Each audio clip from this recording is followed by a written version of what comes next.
Hi, this is Chrissy with the City of Willis. Coming up next on the Lone Star Internet Radio is the Willis Hour, in which various city officials will discuss information relevant to you as residents of Willis and Montgomery County. Feel free to join the conversation by calling us at 936-856-4611. For more information, visit our website at www.ci.willis.tx.us. Please enjoy the show. Good morning. I'm James Nowak, Chief of Police for the City of Willis, and welcome to this edition of the Willis Hour, June 5th, 2014. I have with me today is our special guest, Mr. John Bracken from Montgomery County Youth Services. Hello, John. Hi, James. How are you? I'm very well. How are you, sir? Doing good. What can you tell us about how you came to be the director of... Scratch that. Tell us how you came to be the director of Montgomery County Youth Services. Well, I've been there. It'll be 10 years in October. So my wife and I lived in Oklahoma. I was director of an agency in Oklahoma, Stillwater, Oklahoma, and we kind of wanted to move south, get away from the Oklahoma winters, and found out about this job, did a little research on the area, and was really excited that it was a growing area, and came down and interviewed and visited with people and just had a real good feel for the area. So moved here in October of 2004. So been here since. Okay. Yeah, I guess you came just before I came to Willis then. Yeah. Okay. Yeah. So what is Montgomery County Youth Services? Well, we're a private nonprofit, so we're some people refer to us as a charity. So we're not a county agency. We're and I'll talk a little bit more about how we're funded and those kind of things. But we provide counseling, crisis counseling for kids and families throughout Montgomery County. We have a shelter, emergency shelter for kids that are abused, neglected, runaway, homeless.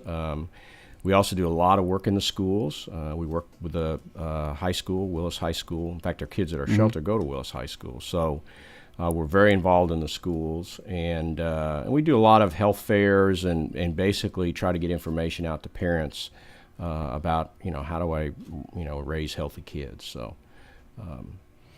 Okay, for our listeners who may not be familiar with emergency sheltering and crisis counseling, could you explain those a little Absolutely. more? That's so let me give you a typical case. So Johnny is at let's say he's at Willis High School, and his grades are starting to fail, and he's kind of withdrawn, and he's parents are kind of worried about him. They're they're getting in spats more with with him, and so they're concerned. And so one of the counselors at the high school says, you might want to call Montgomery County Youth Services. Maybe their counselors can help you. So the parents take that step, and that's a big step for parents to say, hey, I need help. Most parents think, well, I must be a bad parent. There's something wrong with me. There's something wrong with my kid.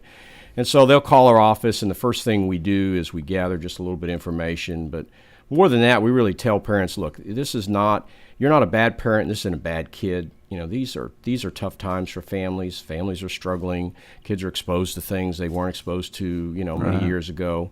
I know you see this in law enforcement. And so first thing we try to do is put people at ease. And so we gather some information about the problem, and then usually within a week, and sometimes if it's a real emergency and things are really in bad shape, we can actually see a kid the same day. And so they come in, sit down with one of our counselors, and we talk a little bit about just kind of gather information from the family, what's going on with them.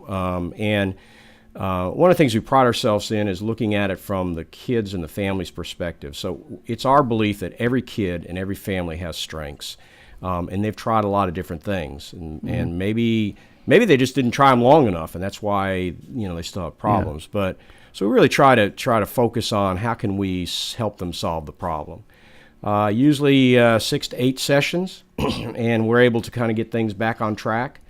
And we're really excited because we follow up with families in our counseling program about 120 days after services, and over 90% of them say, we're still doing okay, and the problem that brought us to counseling remains resolved. Sometimes they have to come back in. Maybe they've kind of got back to their old habits and have to come back in. So And last year we saw 1,800 kids and families, kids and parents in our counseling programs throughout Montgomery County. So we have 1,800. Mm-hmm. Wow. So we have a counseling center in Conroe. We have one in Magnolia. We have one in Splendora. We have one in the Woodlands, and we also have a small office in Huntsville. So we have counseling offices all around the county. Why do you have one in Huntsville? One of our grants requires that we serve the Walker County area. Okay. They give us money to serve Montgomery County, but they say in order to do that, you also got to serve Walker County. So to get the dollars, and there's not much up in Walker County either. So, but that's a very small office. Most of our efforts are here in Montgomery County. So that's kind of our counseling services. We in our shelter service, emergency shelter. So. Unfortunately, there's some young people that are abused, neglected, and are removed from their home by Child Protective Services, and they have to have a place to stay until they can find a safe place for them. And so those kids would come to our shelter. Our emergency shelter is located in Conroe, but we actually, as I indicated, our kids go to the Willis Public Schools. So although we're in the Conroe city limits, we're in the Willis Public School District. So we also get a few kids, the parents placed there. So let's say things are really bad at home and your police officers are called, mom and dad and kid get in a fight, and it's really not to the point where you can take them to jail or to juvenile, but you're concerned, your officers might be concerned, hey, if I leave this kid here, I'm going to end up back here. So one of the things we offer is what we call a respite. So the parents can place the kid at the shelter. We can get them involved in family counseling, see if we can't resolve things so that the kid can go back home. So runaways, if your officer picks up a runaway and those kind of kids could come to our shelter. And again, runaway is a symptom of a problem. There's something going on, and so we could intervene in those cases. So it's a short term, 90 days is the maximum length of stay for the kids at the shelter, both boys and girls, ages 10 to 17. So most of the kids, we're full right now, and most of those kids are probably 15 to 17, so most of them are teenagers, really struggling. Again, either have been removed from their home or the parents have placed them there. We have a few kids, and people are really surprised to know that there's homeless kids in Montgomery County that are on the streets or living from friend to friend to friend. Some of those kids we engage in one of our programs to try to get them to get a safe place to live, and so they may end up in our shelter too. So then we do a lot of work in the schools. So we do groups in the schools. Let's say a counselor says, I got a group of girls that are not getting along and they need to learn how to get along with each other. We'll put them together in a group at the schools, and we do the counseling right there at the school. Okay. So the parents don't have to worry about transportation. Of course, we have to have parents' permission, but right. So. What about the children that are younger than 10? In terms of shelter, we cannot take those kids in. Our shelter's licensed by the state of Texas, and so licensing kind of dictates the age group that we can work with. There are some shelters, not in Montgomery County, but there are some groups that'll take kids under 10. The good thing about kids under 10 is many times they can find a foster home or relative placement. For some reason, people just don't want a 14-year-old that talks back to them. Right. Couldn't imagine why. No, I can't either. So anyway, so those kids are more difficult to place many times in foster home or a kinship.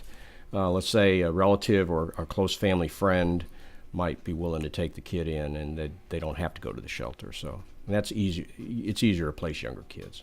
Okay. Well, let's take a break, and when we come back, we'll be with John Bracken of Montgomery County Youth Services. You're listening to the Willis Hour on Lone Star Internet Radio. Lone Star Internet Radio is now bringing you the weekly business hour show each Monday morning at 11 a.m. My name is Rick Schisler, and I will be your host. Each week, we will be bringing you local, area, and national business news that you can use. The program will also feature an interview with a local or national business person who will share their own experiences, successes, and failures in operating their businesses. Our show is for anyone who already owns a business, whether they work solo or have employees, and for those who are thinking about starting their own businesses. A bit of information about myself. Again, my name is Rick Schisler, and I am a Silver Fox Advisor who has over 40 years' experience as a serial entrepreneur. As a part of our show, I will offer some advice and encouragement on our monthly topic, and I will take your questions by email at rschistler@silverfox.org or call into the station at 936-647-3776. See you on the radio Monday at 11 a.m. for the weekly business hour.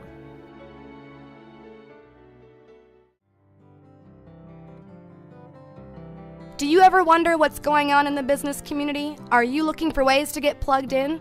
Cassandra Roshan here, Director of Membership Development with the Greater Conroe, Lake Conroe Area Chamber of Commerce, and I would like to invite you to tune in to Chamber Chat. Tune in the first Tuesday of every month at 11 a.m. so you will be in the know for all Chamber happenings for the month. Each month, the Chamber offers 2 free lunch and learn sessions, a networking breakfast, business after hours, membership luncheon, as well as many other special events throughout the year. I will give you a rundown of all programs and events for the month, as well as interview our speakers and hosts of these events. So grab a cup of coffee and tune in to Chamber Chat the first Tuesday of every month at 11 a.m. Chat with you then. You're listening to the Willis Hour on irlonestar.com. Good morning. I'm James Nowak, Chief of Police of the City of Willis, and welcome back to the Willis Hour and our guest, John Bracken with Montgomery County Youth Services. John, a while ago, you mentioned 2 of the services that you provide, the crisis counseling and emergency sheltering. Do you have other programs? Yeah, we do a lot of other things in the community. One of the other things that's exciting is we have a parenting education program out in East Montgomery County. We call it Healthy Supports, and it's for pregnant and parenting teenagers. Okay. So these would be typically young moms who are pregnant, parenting, maybe don't have a lot of family support, and need to know how to raise their baby and get prenatal care. And so we have a program out in East Montgomery County focused on that. We also do some programming in the schools related to that Healthy Supports program around preventing young people from making poor decisions. So, and we talk about what's a healthy relationship look like, and you know, how do I succeed in school, and help kids get the skills they're going to need to avoid pregnancy, drug use. I mean, teen pregnancy is a behavior, at-risk behavior like many others, and so so that's a program we offer in East Montgomery County, mainly because there's nothing out in that particular area focused on that, and so that's one of the programs that we offer in addition to what I've already mentioned. We also have. I talked a little bit about our homeless kids and here in Montgomery County. We actually we call it our street outreach program. And so these are workers that actually go out into the community and identify kids that may be homeless. Sometimes the school districts know if kids homeless. The kids will know that a kid is living in their car or living from friend to friend. And so we'll hook one of our counselors up with that young person and see what they need. And although we might want to offer them shelter if that's not what they want, if they just sometimes they need get their Social Security card so they can get a job, or sometimes they need food, sometimes they need clothing. So whatever they need. We also work some with the adult homeless population. And as you know, being in law enforcement, we have camps around Montgomery County where homeless live. And so we've developed relationships with some of the adult homeless to help us find some of these kids that might be homeless, because we really don't want kids under the age of 18 can be victimized, right. and we really want to help them be safe. So we call that our street outreach program. And again, many people are surprised. The last count within the school districts there was over 900 kids that were either homeless or at risk of homelessness in Montgomery County. That's just the ones we knew about. I mean, there's a lot more than that we don't know about. So that's an exciting program. And then the last thing I'll mention is coming up in June, we have a day camp for our clients. The kids call it Camp What's It To Me. They came up with that name, which I thought was pretty cute. And so it's a day camp for kids at a challenge course, the Conroe ISD challenge course. And so they learn how to get along and how to work as a team. They also are challenged individually. Many of these kids don't think they can do it. They feel like they're not their self-esteem is pretty low. And so working with them to do some things perhaps on a challenge course that they didn't think they could do, they experienced some success. And so that's coming up in June. We have over 100 kids that participate in that. So that's a summer program we offer. So go all summer long? No, it's a week long. Week long, yeah. Okay. And the other neat thing is some of these kids, it's really kind of their vacation, if you will. I mean, they don't really have an opportunity. They would never have an opportunity to do that. We take them to Splash Town the last day of camp, Awesome. and so they get to do that. And again, many of these kids wouldn't have that opportunity. Okay. So. With the program in East Montgomery County, how are the students referred to you? Again, mostly through the counselors, some of them through their alternative schools. We work really closely with alternative schools. So some of those young ladies are at the alternative school if they're pregnant, and so they refer those young ladies to us. We also try to involve the fathers. If the father is interested in being involved in the mom or the child's life, we involve the father. We think that's important too. Mm-hmm. So. Okay. Well, how did all this get started? How did Montgomery County Youth Services get started? Well, we're excited. This is our 35th anniversary, so we started back in 1979, and basically what was happening back then is if a kid was picked up for anything, truancy or whatever, they were sent to lockup, if you will, and some of those kids actually were sent off to, they called it juvie or to the state-run institutions, mm-hmm. and so there was a recognition that a lot of those kids really needed to stay in the community, and that basically they needed help. The family needed help. The family needed support. There was counseling that was needed, and there wasn't anything available at that time. And so a group of concerned citizens, because my board members are members of our community, mm-hmm. And a group of citizens got together and started a 501c3, a nonprofit. They were able to get a small grant to kind of get things started and hire a person to do some counseling. In one office, it started in Conroe, and back in those days, it was 1 week we could pay somebody, the next week maybe we couldn't pay them. Yeah. It was one of those kind of deals, and so from there it's grown, and we added.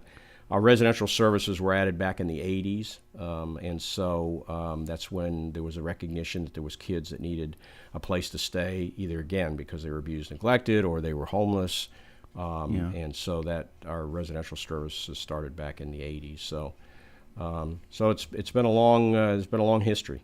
How many employees do you have now? 45. So we're a fairly large organization. We have, as I said, six counseling offices. We have our shelter, and so we have I think it's 11 counselors in our various offices, and then our shelter runs shifts. So we have 3 shifts at our shelter, and we have to have at least 2 staff members on each shift to manage that. So our budget's about 2.8, close to $2.9 million. So we're a fairly large organization in terms of budget. So. We've been blessed. I mean, this community has really embraced taking care of kids. Mm-hmm. And y'all are a United Way partner organization? We are. We're United Way. We receive some funding from United Way, quite a bit of funding actually, and United Way is very supportive of us. Montgomery County does provide some funding for us. We have some state and federal grants, so we get some state dollars and some federal dollars. Local donations. We have individuals that make donations, corporations. We have 2 major fundraisers every year. We have one just completed about a week ago, Ladies' Night Out, occurs in May, and so that's it's a big get-together just for the ladies. No guys mm-hmm. allowed. They let me in the room because I'm executive director, but other than that, it's a time for ladies to shop and dance, and they have pamper stations and eat, and they have a big banana split bar, and so it's a huge fundraiser for us in May. And then in the fall we have our Celebrity Golf Classic. So we have a golf gala typically in November. It's the second weekend of November. So Jeff Maggott, the professional golfer, is involved. Doug Drabeck, who Cy Young Award winner, has been involved and still's involved, and so we have celebrities that come, and if you get a team in there, you get to play with a celebrity, which is kind of cool. Awesome. And so that's a big fundraiser. So those are kind of where the dollars come from. Okay. And I guess you'll be letting us know over Lone Star Internet Radio about those events coming up. Absolutely. So our listeners can be involved. You bet. Awesome. You bet. How do you measure success? We actually do we look at when a kid comes into counseling, there's certain things that are going on in the family. We call them protective factors. So there's certain things we know, if they have good communication, if the parents are doing certain things, there's a scale we can use to find out where they're at. Mm-hmm. And then, so we do that at the beginning of counseling, and then we look at it at the end of counseling and see if some of those skill sets have improved. And we find that they have. Mm-hmm. The other thing we do is, as I indicated, we check back with folks about 120 days out to see how they're doing. At our shelter, if we can place a kid in a safe environment, if we get them placed with family or a safe environment, to us that's a success. Some of the kids at our shelter, get passing grades for the first time in a long time. Mm-hmm. So we really work hard. Part of our mission is keeping kids in school. Mm-hmm. We believe that kids have got to complete school. And actually go on to post-secondary. We think that's important too, whether it's a trade or college. So we look at that, and some of the kids that we have at our shelter end up graduating from high school, getting their GED, and so to us, those are things that we track as success. Okay. Well, let's take another break, and when we come back, we'll talk about some of the challenges that kids and families face today. Great. You're listening to the Willis Hour on Lone Star Internet Radio. Hello, I'm Mark Hader. And this is Cindy Cochran inviting you to join us on the Cindy and Mark Show each weekday morning from 10 to 11 here on Lone Star Internet Radio. Super, Cindy, but I believe it's the Mark and Cindy Show. Huh? Yes, it is, Mark. And it's broadcast live on Lone Star Internet Radio here in beautiful downtown Conroe. Oh, the exciting things we'll talk about, the interesting guests you'll get to meet, the wonderful gifts we'll give away, and the tons of... Wait. Gifts? There are no gifts. I'm not giving away anything. Why do you get to decide on what we do? It's Mark and Cindy, remember? Oh, yeah? Well, so ladies and gentlemen, tune in and we'll all find out who gets to decide stuff. Weekday mornings at 10 here on Lone Star Internet Radio. How was that? It could have been worse. You could have sung your part. Oh, yeah, wait. It's the Mark and Cindy Show. The Mark and Cindy Show. The Mark and Cindy Show. The Mark and Cindy Show. Let's go to Lukenbach, Texas. Tired of Waylon, Willie, and the boys? Join me, Gordon Lockhart, for Beethoven, Bach, and the Boys. Every Saturday from 8 to midnight on Lone Star Classical Music After Dark. Symphonies, concertos, and sonatas by composers such as Mozart, Tchaikovsky, and Bernstein. That's Lone Star Classical Music After Dark. Every Saturday from 8 to midnight on irlonestar.com. You're listening to the Willis Hour on Lone Star Internet Radio. Welcome back to the Willis Hour, and we're here with John Bracken with Montgomery County Youth Services. And John, can you tell us some of the biggest challenges that kids and families face today? Well, I think as I mentioned earlier, kids are exposed to things through the internet and some other things earlier in life. We find kids. We have kids, for example, that are addicted to pornography at a young age, and so there's a lot of exposure to those kind of things. I think families are I don't know if they're busier, but I know most families, both parents are working. It takes a lot of effort, obviously, to raise children, and so they sometimes parents get they're exhausted, and so rather than set limits with the kids, they kind of let the kids kind of set the limits.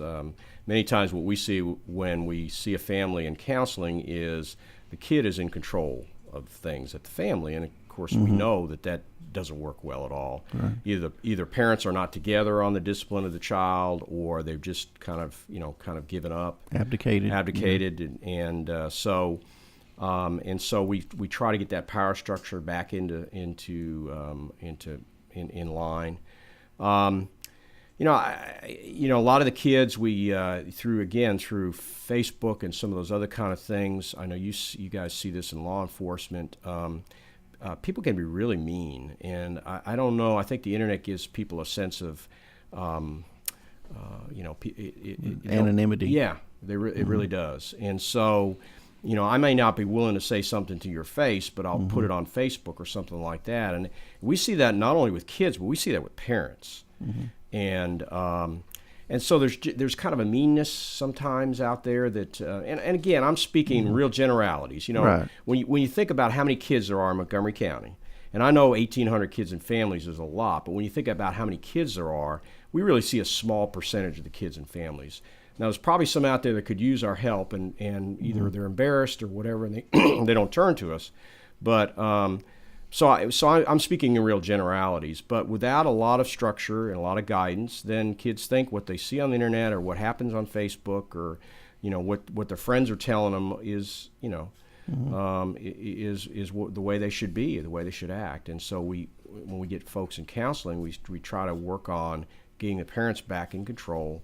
And we'll tell parents a lot of times, particularly if this has been going on for quite a long time and they really should have started when Johnny was 5, not when he's 15. We'll tell parents this is going to get a whole lot worse before it gets better. So trying to prepare them for when they start setting those limits, that Johnny's really going to buck, and they're going to be in for a battle, and they have to be willing to stick with it. And we tell them we'll be there with you, and if it doesn't work, we'll try something else.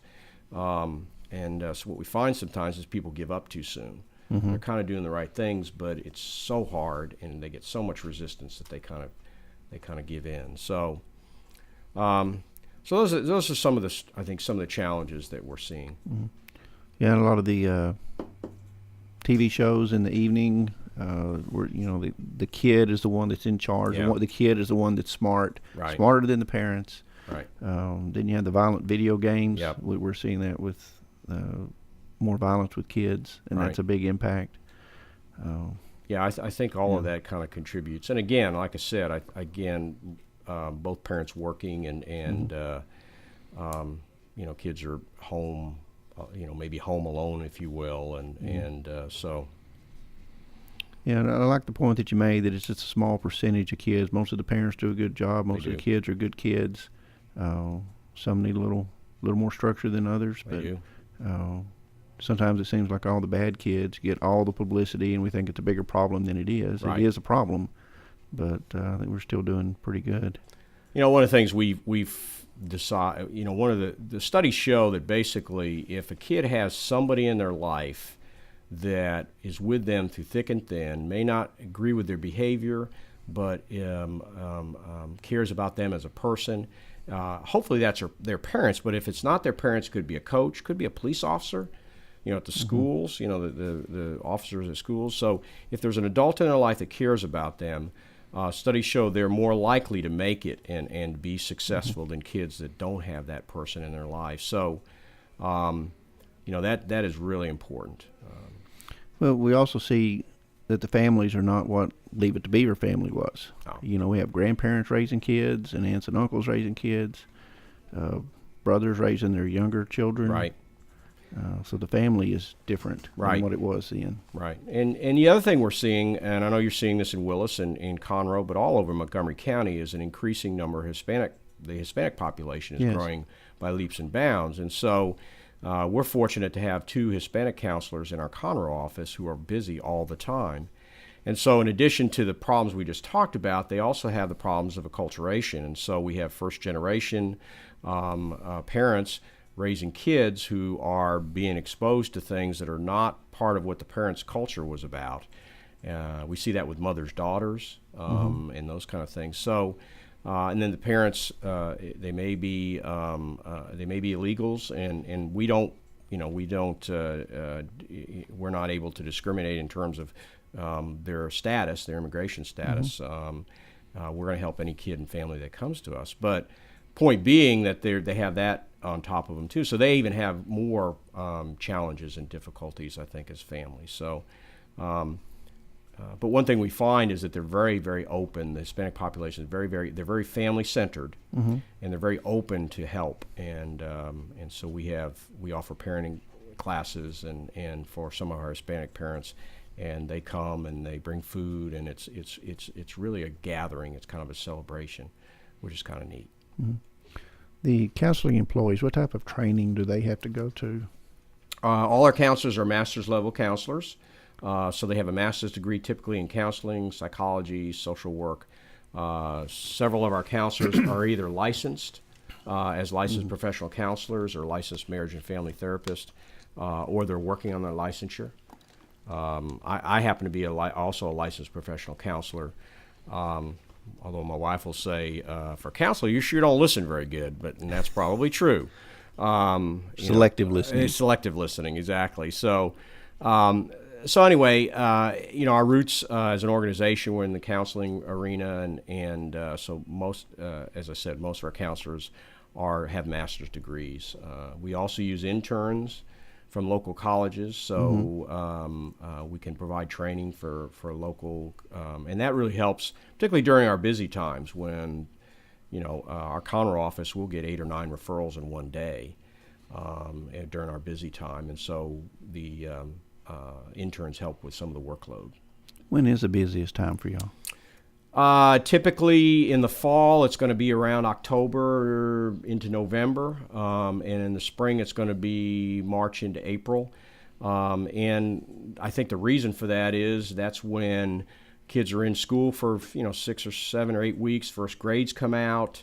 The school has dealt with whatever the behaviors are, and they finally have to call the parents and say, look, you really got to do something here. And so those have a tendency to be our busiest times. Summer's a little bit slower. Kids don't want to come to counseling in the summertime, and the schools are out of session, and so some of those behaviors that may have been problematic that the schools would have been recognizing, they're not observed. So, although we still have caseloads during the summer because we still get referrals from. We don't see delinquent kids, so kids that are seriously delinquent, we don't work with those type of kids. But some of the kids that are getting, have misdemeanors or are just getting, maybe the JPs, Justice of the Peace, will refer kids to us. Again, sometimes law enforcement if it's not a serious offense. So we get other referrals outside of the schools, but the schools are our biggest referral source. Okay. Yeah, you mentioned these different agencies, school and law enforcement. So what different partners do you have to carry out your mission? In terms of our counseling, we don't see kids that have a serious mental illness. So if they need medication or need a psychologist or psychiatrist, we would refer them to Tri-County Services. They provide mental health services here in Montgomery County. We work closely with, as I said, Child Protective Services. We get referrals from them. Even juvenile services for kids that maybe don't have a serious offense and maybe are going to be, going to go home, and we need to work with the family when they get home. So we get referrals from juvenile services. In terms of working with the homeless population, we work really closely with the Salvation Army. Angel Reach is a organization here in Montgomery County that works with kids that have aged out of foster care. So, when I turned 18, I went to college and I could come home for the summers and, that kind of thing. But when kids that are in foster care age out, they don't have a family to go to. And so some of those kids end up on the street. And so Angel Reach works with those kids if we find them on the street. And what's the name of the program again? It's called Angel Reach. Angel Reach. Angel, yeah. With an L. Okay. Angel Reach, and so we work really closely with them because our street outreach workers come across these kids as they're homeless, and that organization can provide housing for those kids. So we work with that group of in terms of referral sources. Those are probably the major groups that we work with closely. And from the Justice of the Peace offices, you said, they'll refer typically like truancy cases. I know some of the laws have changed, and so some of those referrals are down in terms of what schools can write tickets for, as you know. But we actually have we call it our decisions class. So it's the justice piece has the kid and the family there and says, look, we got to help you guys get this thing straightened out. And so they'll court order them to what we call our decisions class. And it's a class for parents and kids. So both the parent and the kid has to attend. And so the kid attends one session talking about, where this is going. If they continue to get in trouble, where things could be headed. The parents kind of get a class in terms of how do I talk to my teenager, without getting in a fight all the time. And then, and so we work separately with them, and then we bring them together as a group. And so many of the JPs refer those kids to our decisions classes. So. Okay. Well, what are some of the challenges that your agency faces? Funding is always an issue. We're a private nonprofit. The state and federal dollars are starting to dry up. As you know, the federal government's tightening their belt, the state government's tightening their belt. And so those dollars that we were used to getting are starting to decrease. And so funding is always a challenge. Where do you find the dollars to do the services that you're doing? Like any business, small business, keeping and retaining talent, finding people that are talented and that care a lot about kids.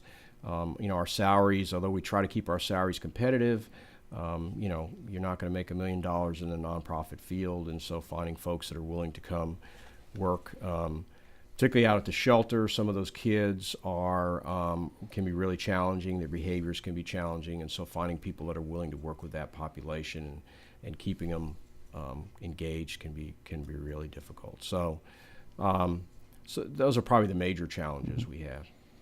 And I know Children's Protective Services has a high turnover rate. Now, part of it, I think, is just the type of things that you deal with are just so draining. Yes, they are. Because some of those kids that they're working with end up in our shelter, and when you hear their story, the story of where this kid came from, it really does. It really just wears on you. It does. But James, one of the things that I've been in this business for a long time. Prior to coming here to Texas, I worked in Oklahoma, and even before that, I don't know that I mentioned this, that I worked for Department of Corrections for 10 years I didn't know Oklahoma. And so started out my career as a counselor, and then got into Department of Corrections, and I was actually a deputy warden at a prison when I left corrections. And the thing that was disturbing to me is more younger and younger people were coming into the corrections system, and that's just not a place for an 18-year-old. That is not a good environment. So anyway, I've been doing this business for a long time, and some of the challenges that kids and families are facing, although as we talked about earlier, changing. If you have parents that care about kids and that are willing to work with us, we can have a lot of success in terms of the kind of work that we're doing as an organization. So, anyway. Okay. Well, let's take a break, and we'll come back and finish our session. You're listening to the Willis Hour on irlonestar.com. Hi, I'm Tina, and I will be your host for a new program on Lone Star Internet Radio. I call it Retro Saturdays. Every Saturday at 5 p.m., I will be playing music from the 1930s to the 1970s. I will play a different genre of music every weekend of the month. You will hear big band music, jazz, 70s classic rock, and 60s oldies. Join us for Retro Saturdays at 5 p.m. every Saturday of the month. Go to irlonestar.com for more information on Retro Saturdays on Lone Star Internet Radio.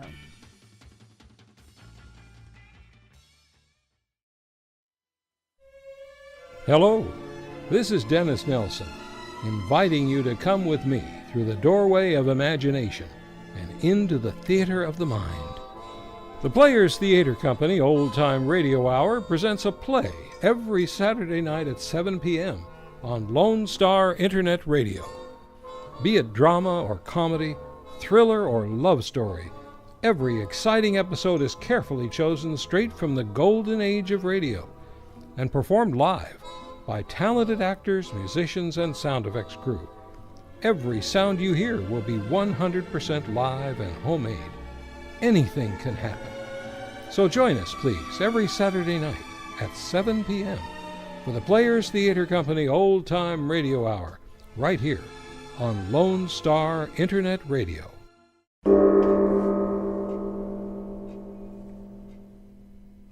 You're listening to the Willis Hour on Lone Star Internet Radio.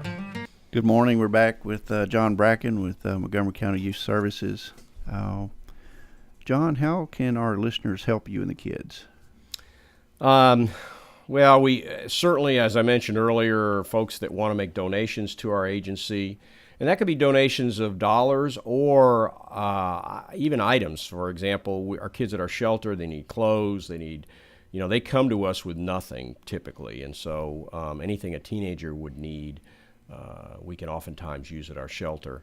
And even our counseling kids, many of those kids come from poverty and need clothes, they need school supplies and those kind of things. So not just donation of dollars, but donations of goods, and so those are things that people can do. But also people's talents. So we had a church group out there at our shelter over the weekend and did some yard work and planted bushes and flowers and those kind of things. We have people that paint. Our facility gets a lot of use with. Last year we had 83 kids come through our shelter. This year I think we're going to have over 100 before it's over with. So it gets a lot of use, and so it needs, we need painting and that kind of thing. Or just to come in, and we have groups that come in and fix dinner for the kids and just kind of hang out. As I said earlier, that relationship with adult that cares about them is probably the most important thing people can give. And sometimes when they come and there's some connections that are made between that kid and that adult, and we've seen that be really powerful. So we'll have groups that come out and do a cookout with the kids, take the kids to an activity,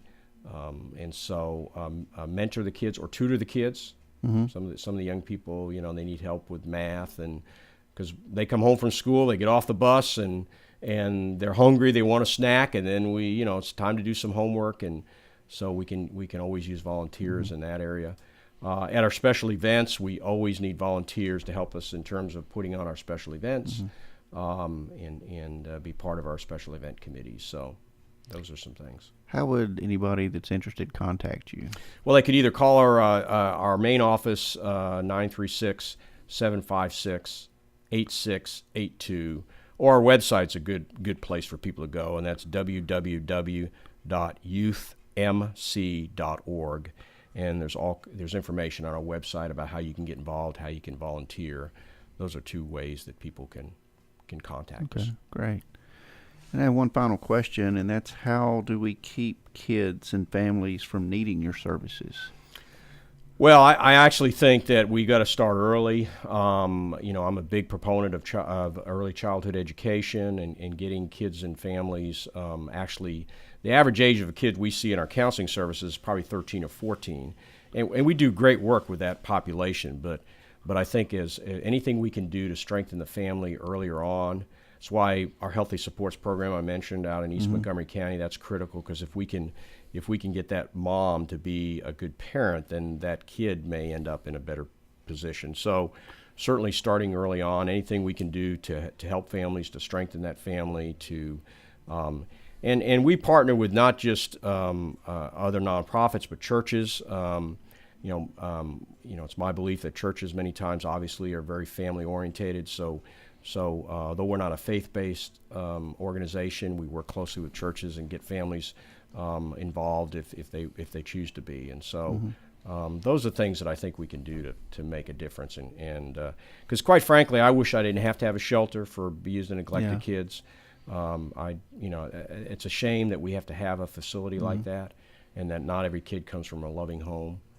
But the reality is that there are kids that way, and so the earlier we can catch things, the better off we are. Well, we're fortunate to have you and your organization in the county, and we thank you for what you do. Well, I appreciate it, James, and we appreciate law enforcement. We really do look at you guys as partners and helping us identify those kids that may need some help. Okay. Well, I hope some people will call you. Absolutely. Thank you. Give you some help. Before we close, I'd like to tell everyone about the deadline for the Leadership Montgomery County application. It's June 13th. I don't know if anyone has heard of Leadership Montgomery County. It is a leadership program through the Chamber of Commerce, and you learn a lot about the community that you may not know. There are days on infrastructure, days on quality of life, and the law enforcement, public safety, criminal justice session, economic development, healthcare, education. You will learn a lot. I went through the class in 2008. John did it in 2006, and it evolves as the community grows. So if you'd be interested in doing that, if you'll contact Sarah at 832-248-1116, or you can email her. It's Sarah, S-A-R-A-H, at lmctx.org. To get some information, you can also go to their website, lmctx.org, and look at what's there. And if you're interested, you need to get an application in by June 13th. And that concludes our session today on June 5th of the Willis Hour. Thank you very much. Hey everyone, this is Tina, your host from Retro Saturdays. I wanted to invite you to visit the Lone Star Studios here in downtown Conroe, Texas. We're all volunteers here, and we need your help in serving the Montgomery County area. Radio media is a fun field to be in. Lone Star Internet Radio serves Montgomery County with news, current events, local programming, and of course, music. If you are interested in volunteering and sharing your talents in media, go to irlonestar.com and let us hear from you. Lone Star Internet Radio, serving Montgomery County from the heart of downtown Conroe.